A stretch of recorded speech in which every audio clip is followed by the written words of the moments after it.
মানুষ সব কিছু ভুলে যেতে পারে, সব কিছু, ঝগড়া, রাগারাগি, অভিমান, কষ্ট, খুনসুটি, সব কিছু।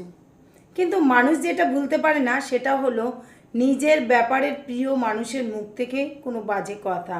মানুষের বুকের ভেতরে একটা অদৃশ্য টেপ রেকর্ডারের মতো সেটা বাজতেই থাকে।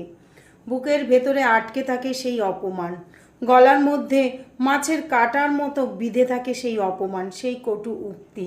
না গেলা যায় না ফেলা যায়। একটা সময়ের পর আমরা সব কিছু ভুলে যাই, সব আঘাত মুছে যায়। একটা সময় পর আমরা হাসতে শুরু করে দিব্যি ভালো থাকতে শুরু করি। কিন্তু কোনো এক ঘুম না আসা রাতে সেই অদৃশ্য স্বপ্নের কাছে আমরা পায়চারি করতে করতে পৌঁছে যাই, যেখানে রয়েছে সেই বাজে কথাগুলো। সেই ভীষণ কষ্ট হয়, কি ভীষণ যন্ত্রণা, সেই একই রকম যন্ত্রণা আবার ফিরে ফিরে আসে।